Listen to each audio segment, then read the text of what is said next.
Now अब हम next question की तरफ चलते हैं जी।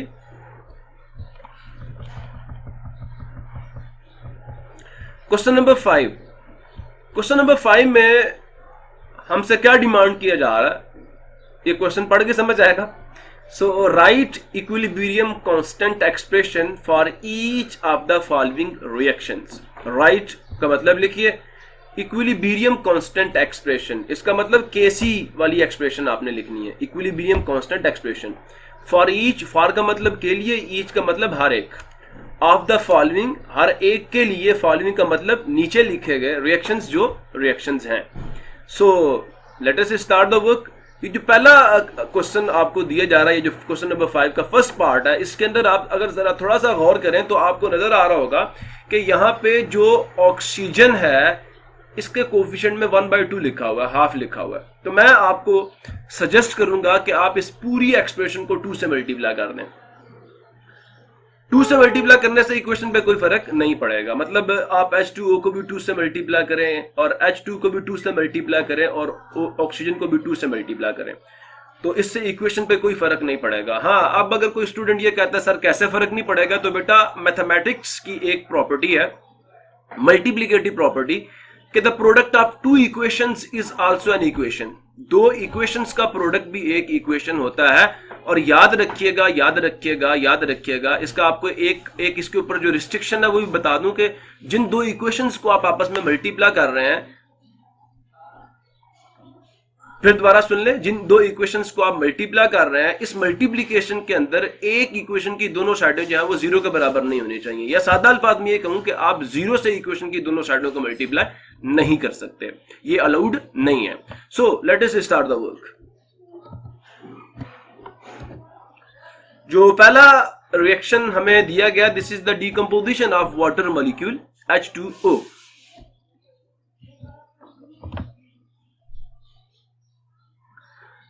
अब मैं आपके सामने रिएक्शन फर्स्ट ऑफ ऑल लिखूंगा कि रिएक्शन जो हमें दे दिया गया, this is question number 5 and part number 1। Reaction क्या है जी यूजर वाला, देखिए रिएक्शन में हमें दे दिया गया वाटर मॉलिक्यूल डिकम्पोज होता है हाइड्रोजन गैस में प्लस ऑक्सीजन गैस में। अब यहां पे जो हमारी बुक के ऊपर मेंशन्ड रिएक्शन है, उसमें यहां पे क्या कर दिया गया, हाफ से मल्टीप्लाई कर दिया गया। और इस हाफ से क्या फायदा होगा, मतलब 1/2 को आप 2 से मल्टीप्लाई करते हैं, कैंसिल होके आपके पास आंसर 1 आ जाता है। This mean here is 1 atom of oxygen. But fractional powers को डील करना बहुत मुश्किल हो जाता है स्टूडेंट्स के लिए, तो मैं आपको एक सजेशन यहां पे ये दे रहा हूं कि आप इस पूरी इक्वेशन को 2 से मल्टीप्लाई कर दें। 2 से मल्टीप्लाई करने से क्या बेनिफिट होगा कि इक्वेशन में ये जो 1/2 लिखा हुआ है, इससे आपकी जान छूट जाएगी। ठीक हो गया। So let us start. मैं यहां पे इसको भी 2 से मल्टीप्लाई करता हूं, तो क्या आ जाएगा, 2 टाइम्स H2O, फिर इसको भी 2 से मल्टीप्लाई करता हूं तो 2 टाइम्स H2 प्लस, अब इसको भी 2 से मल्टीप्लाई करता हूं, 2 टाइम्स 1/2 O2। अब ये देखें 2 1 2 2 1 2, तो हमारे पास क्या पीछे जो फाइनल फॉर्म आएगी इक्वेशन की, that will B 2 times H2O, मतलब 2 मॉलिक्यूल्स वाटर के डिकम्पोज होंगे, हमें 2 मॉलिक्यूल्स किसके मिलेंगे, हाइड्रोजन के मिलेंगे, और हमें एक मॉलिक्यूल, अब 1 को 1 से मल्टीप्लाई करें तो आंसर 1 ही आता है, तो हमें एक मॉलिक्यूल ऑफ ऑक्सीजन मिलेगा। सो ये अब जो रिएक्शन हमारे पास फाइनल फॉर्म में आया है, इसके लिए हम केसी एक्सप्रेशन लिखेंगे, तो वो भी गलत नहीं होगी। याद रखिएगा, ये आपने मैथमेटिकल रूल्स को फॉलो करके इसको निकाला है, इससे कोई फर्क नहीं पड़ेगा आपकी केसी एक्सप्रेशन के ऊपर। सो ये वाली एक्सप्रेशन से अब आप डायरेक्ट भी ये लिख सकते हैं, क्योंकि मैंने आपको समझा दिया। हाँ, आप पूरा प्रोसेस करना चाहें तो आप कर सकते हैं। अब जरा गौर से देखें, मैं यहां पे हेडिंग दूंगा केसी एक्सप्रेशन, और क्योंकि इक्वेशन भी बैलेंस्ड है, तो फर्स्ट ऑफ ऑल बस ये याद रखिए, इक्वेशन बैलेंस होनी चाहिए। So KC will be the concentration of H2। हमेशा याद रखिए, बार बार बता रहा हूं कि प्रोडक्ट्स का जो प्रोडक्ट है वो ऊपर आएगा। ये जो प्रोडक्ट्स की पावर्स हैं, उनका जो प्रोडक्ट है वो न्यूमरेटर में आएगा, तो the concentration of H2 raise to the power 2 जो कि उसका कोफिशिएंट है बैलेंस्ड केमिकल इक्वेशन के अंदर, multiplied with the concentration of oxygen divided by concentration of H2O raised to the power 2 and this is your answer। बस ये पहले reaction के लिए आपको थोड़ा सा काम करना पड़ेगा, मतलब कि आपको 2 से सारी की सारी जो टर्म्स हैं या ये कहूं कि जो आपके रिएक्टेंट्स हैं आपको उन सबको इससे मल्टीप्लाई करना पड़ेगा, और बस उसके बाद आपने केसी लिख देनी है by using the definition of KC expression. अब हमारे पास जो नेक्स्ट रिएक्शन है उसमें क्या है जी, कार्बन मोनोऑक्साइड और हाइड्रोजन मिल रही हैं और आपको मिथानॉल दे रहे हैं। तो अब इसके लिए हमने केसी एक्सप्रेशन लिखनी है। सो आइए अपने काम का आगाज करते हैं।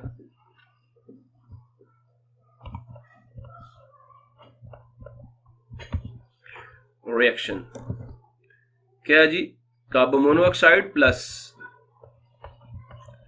2 molecules of hydrogen gas are giving you methanol CH3OH।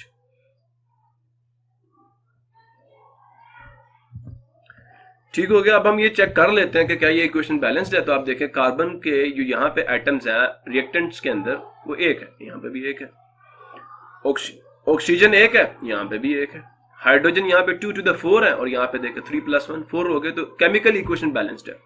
सो अब हमारा क्या काम आएगा जी, आगे हमने यहाँ पे KC एक्सप्रेशन की हेडिंग देनी है और भाई उसके बाद क्या करना है, यहाँ पे KC लिखेंगे और जो प्रोडक्ट है उनकी पावर्स का प्रोडक्ट न्यूमरेटर में आ जाएगा। अब यहाँ पे तो है ही एक प्रोडक्ट, तो concentration of methanol CH3OH in the numerator और डिनोमिनेटर में concentration of carbon monoxide multiplied with concentration of hydrogen raise to the power 2 जो कि उसका कोफिशिएंट है बैलेंस केमिकल इक्वेशन के अंदर, and this is your answer. Next, carbonyl chloride. Carbonyl chloride जो है उसका डीकंपोजिशन रिएक्शन आपको दिया जा रहा है, ये रिएक्शन है। तो इस रिएक्शन के लिए हम लोगों ने केसी एक्सप्रेशन लिखनी है। तो आइए अपने काम का आगाज करते हैं जी। रिएक्शन क्या है, कार्बोनाइल क्लोराइड डीकंपोज हो रहा है कार्बन मोनोऑक्साइड और क्लोरीन के एक मॉलिक्यूल के अंदर, ये हमें इक्वेशन दी गई है। नेक्स्ट, अब हमने क्या करना है जी, हमने केसी एक्सप्रेशन हम लोगों ने लिखनी है। तो ये इक्वेशन तो बैलेंस्ड है, कार्बन का एक एटम आपको नजर आ रहा होगा रिएक्टेंट्स के अंदर और यहाँ पे भी एक है, ऑक्सीजन भी एक है रिएक्टेंट्स के अंदर और प्रोडक्ट में भी एक है, क्लोरीन 2 है रिएक्टेंट्स के अंदर, तो यहाँ पे प्रोडक्ट्स के अंदर भी क्लोरीन 2 है। तो अब हम यहाँ पे केसी एक्सप्रेशन लिखेंगे, केसी एक्सप्रेशन की हेडिंग दें और लें जी केसी बाय यूजिंग द डेफिनेशन, जो न्यूमरेटर है उसके अंदर product of the powers of या कंसंट्रेशंस जो हैं उनकी पावर्स का प्रोडक्ट आएगा प्रोडक्ट्स की। सो क्लोरीन की कंसंट्रेशन डिवाइडेड बाय, अब डिनोमिनेटर में क्या आ जाएगा, कार्बोनाइल क्लोराइड की कंसंट्रेशन। अब यहां इन सब के कोफिशिएंट्स 1 1 है तो पावर में हम लोग 1 1 ही डालेंगे। तो अगर कुछ भी ना डाले तो दिस मीन्स वहां पे 1 है। So this is the answer.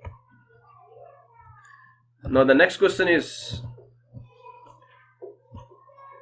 अब यहां पे क्या हो रहा है जी, 4 हाइड्रोक्लोरिक एसिड ऑक्सीजन के साथ रिएक्ट कर रहे हैं और आपको 2 क्लोरीन के मॉलिक्यूल्स मिल रहे हैं और 2 वाटर मॉलिक्यूल्स मिल रहे हैं। सो लिखते हैं जी, रिएक्शन क्या है हमारे पास, 4HCl रिएक्ट कर रहे हैं ऑक्सीजन के एक मॉलिक्यूल के साथ और आपको 2 क्लोरीन मॉलिक्यूल्स मिल रहे हैं और आपको 2 ही वाटर मॉलिक्यूल्स मिल रहे हैं। आप दोबारा से चेक कर सकते हैं, ये आपको इक्वेशन नजर आ रही है चौथे पार्ट क्वेश्चन नंबर 5 के अंदर। सो सॉल्यूशन लिखा और केसी एक्सप्रेशन।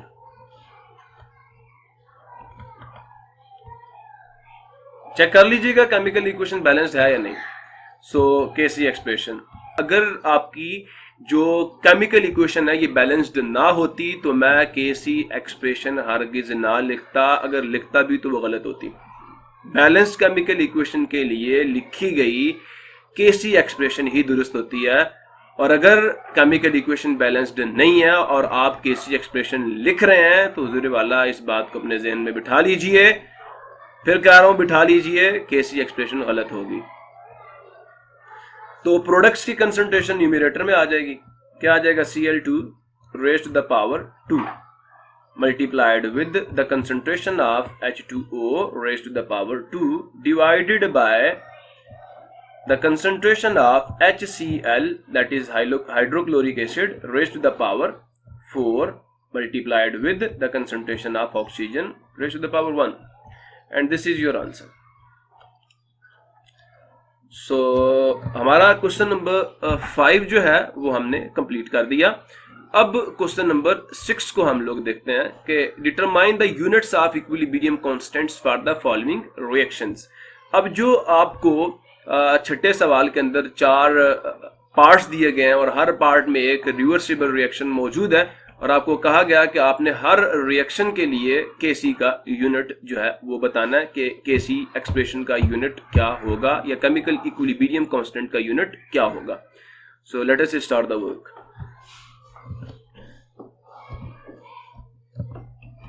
क्वेश्चन नंबर 6 का जो फर्स्ट पार्ट है, कार्बोनाइल क्लोराइड जो है कन्वर्ट हो रहा है कार्बन मोनोऑक्साइड और क्लोरीन गैस के अंदर। तो मैं फर्स्ट ऑफ ऑल आपको रिएक्शन लिख के दूंगा। Question number 6 and it's part number 1। Reaction क्या है जी, कार्बोनाइल क्लोराइड डिकम्पोज हो रहा है कार्बन मोनोऑक्साइड और क्लोरीन गैस के अंदर। इक्वेशन बैलेंस्ड है। सो सॉल्यूशन लिखेंगे और साथ में हेडिंग दे देता हूं यूनिट ऑफ केसी।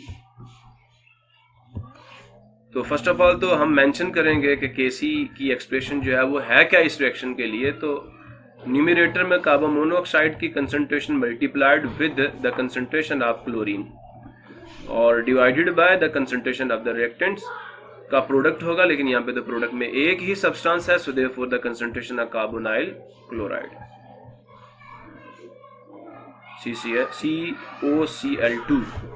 COCl2। सो अब हुजूरे वाला जहां जहां स्क्वायर ब्रैकेट लगी है वहां पे आपने क्या डाल देना है, this square bracket means moles per decimetre cube. Similarly for this mole per decimetre cube divided by mole per decimetre cube. अब सबकी पावर 1 है, तो ये एक ब्रैकेट देखें इससे कट जाएगी, सेम टर्म्स है। सो हमारे पास जो केसी का यूनिट आएगा finally, that is KC is equal to, और the unit of KC is equal to mole per decimetre cube, and this is your answer. अगर आप मजीद इसके अंदर लिखना चाहें तो यहां आप लिख दें hence unit of Kc equilibrium constant is mole per decimeter cube। Next question जी, हाइड्रोजन आयोडीन से मिल रही है और आपको हाइड्रोजन आयोडाइड दे रही है। इक्वेशन बैलेंस्ड है। तो फर्स्ट ऑफ ऑल हम लोग यहां पे लिखते हैं जी क्वेश्चन नंबर 6 का पार्ट नंबर 2। रिएक्शन क्या है, H2 is combining with I2 and it is giving us 2 molecules of hydrogen iodide। हमारा मकसद क्या है, केसी एक्सप्रेशन का यूनिट लिखना। सो सॉल्यूशन यूनिट ऑफ केसी। हुजूर वाला पहले भी बता चुका हूं, फर्स्ट ऑफ ऑल हमें केसी एक्सप्रेशन लिखनी पड़ेगी।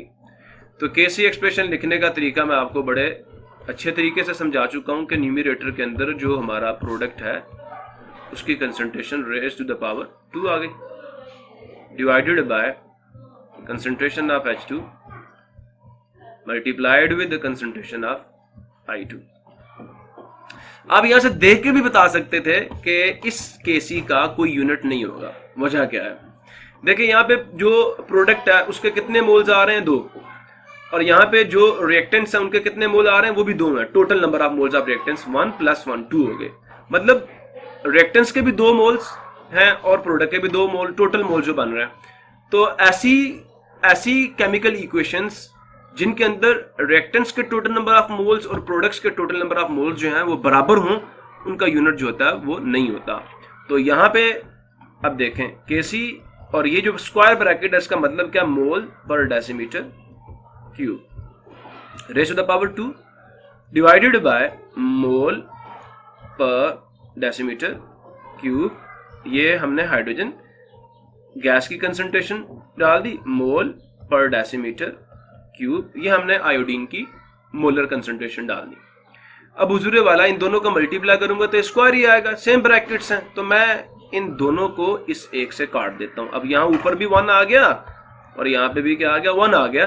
सो केसी का यूनिट 1 मतलब नो यूनिट। सो आप यहां पे लिख दें hence KC have no unit. So next question number 6 का पार्ट नंबर 3 जो है वो क्या है? यहां पे देखा वाटर जो है वो फॉर्म हो रहा है। यहां पे जो हमें पहला रिएक्शन दिया हुआ था, अब ये देखें यहां पे, अब यहां पे हाफ नहीं लिख के दिया। 2 मॉलिक्यूल्स हाइड्रोजन के मिल रहे हैं ऑक्सीजन के साथ और आपको वाटर के 2 मॉलिक्यूल्स दे रहे हैं। सो हमने यूनिट लिखना जी। क्वेश्चन नंबर 6 का part number 3। 2 hydrogens are combining with 1 molecule of oxygen and 2 molecules of water are formed। दोबारा से देख लें, ये आपको नजर आ रहा होगा। नाउ सॉल्यूशन, हमने क्या करना है जी? यूनिट ऑफ केसी लिखना है। यूनिट ऑफ केसी, इसके अंदर हमें डबल काम करना पड़ता है। केसी एक्सप्रेशन लिखनी होती तो बस लिख के काम खत्म हो जाता, लेकिन जब हम यूनिट ऑफ केसी एक्सप्रेशन लिखेंगे तो फर्स्ट ऑफ ऑल हमें यह पता होना चाहिए कि केसी एक्सप्रेशन क्या है। तो let us first of all write the KC expression, because we know that the KC expression for this reaction is, वो क्या होगी? Concentration of the product that is water raised to the power 2 जो कि उसका coefficient है, divided by the concentration of hydrogen raised to the power 2 multiplied with the concentration of oxygen. ठीक हो गया जी। सो अब हम ये जो स्क्वायर ब्रैकेट है ना, इसका मतलब होता है moles per decimetre cube, molar concentration. So this implies that no by substituting the values of these square brackets we will have mole per decimetre cube, इसका स्क्वायर आ जाएगा, divided by mole per decimetre cube, इसका भी square आ जाएगा, और multiplied with mole per decimetre cube, इसकी power 1 थी सो हम कुछ नहीं डालेंगे। अब ये और ये दोनों आपस में कैंसिल हो गए क्योंकि दोनों सेम टर्म्स हैं। अब हमारे पास जो केसी का यूनिट बनेगा that will be KC is equal to 1 divided by mole per decimetre cube.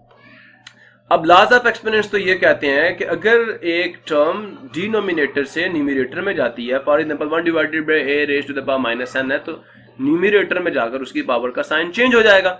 सो यहाँ पे हमारे पास जो केसी एक्सप्रेशन का यूनिट बनेगा दैट विल बी पर मोल, पावर 1 है, ऊपर जाके पावर का साइन नेगेटिव हुआ तो अब हम -1 लिखेंगे, और decimetre cube, and this is the unit of KC expression. So हम यहां पे लिख सकते हैं hence unit of Kc is per mole decimeter cubed. So this is the answer. Now question number 6 and its part number 4. तो आइए first of all ये देखें कि क्वेश्चन नंबर 6 का पार्ट नंबर 4 है क्या। नाइट्रोजन ऑक्सीजन से मिल रही है और आपको दो मॉलिक्यूल्स मिल रहे हैं किसके, नाइट्रोजन डाइऑक्साइड के। So let us start the work. N2 is combining with O2 और ये एक रिवर्सिबल रिएक्शन है और आपको नाइट्रोजन डाइऑक्साइड मिल रही है।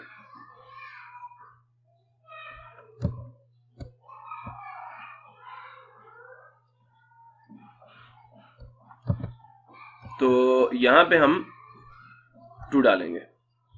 अब आप चेक करें नाइट्रोजन के, और यहां पे भी हम 2 डालेंगे। नाइट्रोजन के यहां पे 2 है ना, तो ये देखें 2 1 2, यहां पे 1 है नीचे सबस्क्रिप्ट में, तो 2 1 2। अब ये पूरे हो गए। अब ये देखें 2 to the 4 ऑक्सीजन रिएक्टेंट्स में, और यहाँ पे भी 2 to the 4, तो यहाँ पे भी 4 एटम्स जो हैं वो ऑक्सीजन के आपको प्रोडक्ट में मिल रहे हैं। 4 एटम्स रिएक्टेंट में, 4 एटम्स प्रोडक्ट में ऑक्सीजन के। नाइट्रोजन के 2 एटम्स आपके रिएक्टेंट्स में और 2 ही एटम्स प्रोडक्ट में। तो केमिकल इक्वेशन बैलेंस्ड है। अब हम क्या करेंगे, इसका सॉल्यूशन लिखेंगे। और हमारा क्वेश्चन क्या था, क्वेश्चन ये था कि हमने यूनिट लिखना केसी का, तो यूनिट ऑफ केसी। तरीकाकार आपको पहले भी बता चुका हूं कि फर्स्ट ऑफ ऑल पहला स्टेप होता है कि हम first of all KC expression लिखें। तो KC expression for this reaction will be what, इन 3 डॉट्स का मतलब होता है बिकॉज। सो इससे आगे हम स्टार्ट करेंगे। We are giving the reason कि केसी एक्सप्रेशन ये, सो देयरफॉर केसी का यूनिट ये होगा। सो फर्स्ट ऑफ ऑल तो प्रोडक्ट आएगा न्यूमरेटर के अंदर नाइट्रोजन डाइऑक्साइड, और उसकी जो पावर होगी वो उसके कोफिशिएंट के बराबर होगी, divided by the concentration of nitrogen multiplied with the concentration of oxygen raised to the power 2। लिहाजा अब हम जो स्क्वायर ब्रैकेट साइन की वैल्यूज सब्स्टिट्यूट करेंगे। बाय डेफिनेशन स्क्वायर ब्रैकेट का मतलब है कि this is mole per decimetre cube. So mole per decimetre cube raised to the power 2 divided by mole per decimetre cube. ये नाइट्रोजन के लिए लिख दिया, और अब हम ऑक्सीजन के लिए लिखेंगे mole per decimetre cube raised to the power 2। अब ये देखें ये ब्रैकेट और ये ब्रैकेट तो दोनों सेम है, लिहाजा ये डिवाइड होके कट जाएंगे एक दूसरे से। और अब हमारे पास जो केसी की फाइनल फॉर्म बनेगी that will B 1 divided by mole per decimetre cube. अब जब ये न्यूमरेटर में जाएगा तो केसी इज, या केसी की का जो यूनिट आएगा दैट विल बी पर मोल डेसीमीटर क्यूब्ड। अब जो डेसीमीटर के ऊपर -3 लिखा हुआ था उसका साइन चेंज हो जाएगा न्यूमरेटर में जाने की वजह से, और उसका रीजन क्या है, मैं रीजन यहाँ मेंशन कर देता हूँ। Because we know that 1 divided by a raised to the power -n, जब न्यूमरेटर में जाएगा तो पावर का साइन पॉजिटिव n हो जाएगा। सो अब हम यहाँ पे लिख देते हैं hence unit of Kc is per mole decimeter cubed. Now अब यहां आपसे कहा जा रहा state the ways that equilibrium can be recognised. आपसे ये कहा जा रहा आप वो तरीके बताएं जिनसे केमिकल इक्विलिब्रियम जो है उसको उसकी पहचान की जा सकती है कि केमिकल इक्विलिब्रियम इस्टेब्लिश हो चुका है या नहीं हो चुका। तो मैंने आपको अपने लेक्चर में बताया था कि केमिकल इक्विलिब्रियम अचीव हो चुका है या नहीं हो चुका, इस्टेब्लिश हो चुका है या नहीं हो चुका। इसका पता करने के लिए 2 टेक्निक्स हैं, एक टाइट्रेशन की है और दूसरी स्पेक्ट्रोस्कोपी की है। There are 2 techniques by which हम रिकॉग्नाइज करते हैं कि केमिकल इक्विलिब्रियम एस्टैब्लिश हो चुका है या नहीं हो चुका। तो मैं आपको अब वो स्लाइड्स दिखा देता हूं जिनके ऊपर मैंने आपको बताया था।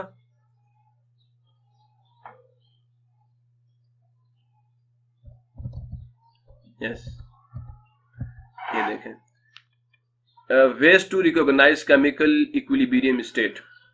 तो equilibrium state of the chemical reaction can be determined by determining the concentration of reactants and products at regular interval. इसका क्या मतलब है कि जब हम केमिकल रिएक्शन के लिए रिएक्टेंट्स और प्रोडक्ट्स को मिलाकर एक सील्ड कंटेनर में डाल देते हैं तो थोड़ी थोड़ी देर के बाद हम एक सैंपल निकालते हैं और कंसंट्रेशंस को चेक करते हैं रिएक्टेंट्स और प्रोडक्ट्स की एट रेगुलर इंटरवल्स, मतलब बार बार या बाकायदा वक्फों के बाद। When constant concentrations, अब फॉर एग्जांपल मैंने 5 मिनट पहले एक कंसंट्रेशन निकाली या एक सैंपल निकाला, उसके अंदर रिएक्टेंट्स की और प्रोडक्ट्स की कंसंट्रेशंस को चेक किया, लिख लिया मैंने, नोट डाउन कर लिया। फिर मैंने 5 मिनट बाद एक सैंपल निकाला, उसके अंदर भी मैंने चेक किया कि रिएक्टेंट्स और प्रोडक्ट्स की कंसंट्रेशन क्या है।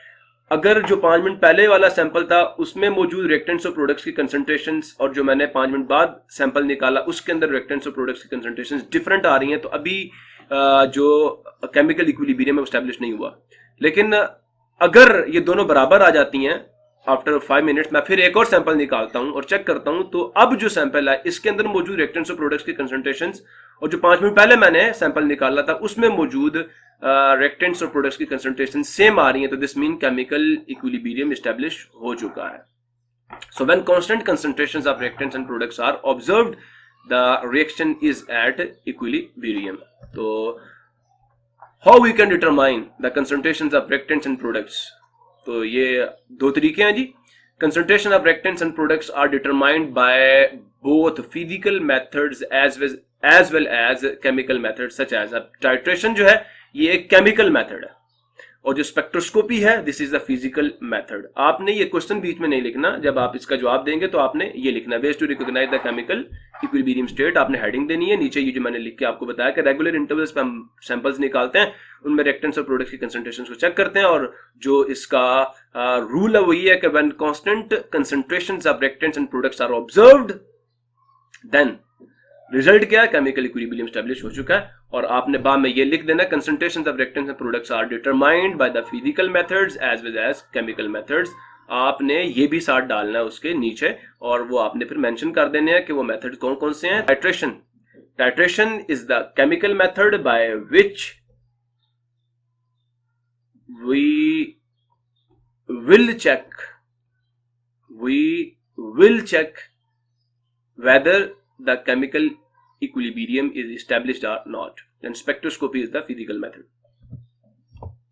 अब टाइट्रेशन क्या है, ये टाइट्रेशन की डेफिनेशन है और स्पेक्ट्रोस्कोपी की डेफिनेशन मैं अपने प्रीवियस लेक्चर्स में मेंशन कर चुका हूं, और अगर आप ने नहीं सुने मेरे लेक्चर्स तो यहाँ पे आपको मैं उसकी डेफिनेशन भी दे रहा हूँ, प्लस ये नीचे कुछ लिखा हुआ है, आप इस वीडियो को स्टॉप करके ये पढ़ लें, आपको समझ आ जाएगा। तो मैं इसको एक्सप्लेन कर चुका हूं, जरा मेरे लेक्चर सुने आप जो मैंने चढ़ाए हुए हैं। अब हुजूरे वाला यहां पे क्या कहा जा रहा है, describe the macroscopic characteristics of an equilibrium reaction. Equilibrium reaction की जो मैक्रोस्कोपिक कैरेक्टरिस्टिक्स हैं आपने वो डिस्क्राइब करनी है। अब वो क्या है जी, मैं आपको वो भी दिखा देता हूं, मेंशन कर देता हूं हुजूरे वाला। ये macroscopic properties of the reversible reaction जो है वो क्या होती हैं, ये आपके सामने है कि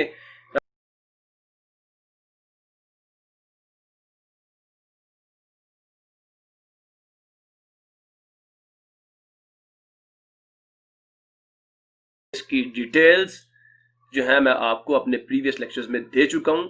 ये है आंसर इस सवाल का जो आपको मिल रहा है जी यहाँ पे आपका क्वेश्चन नंबर 8 में।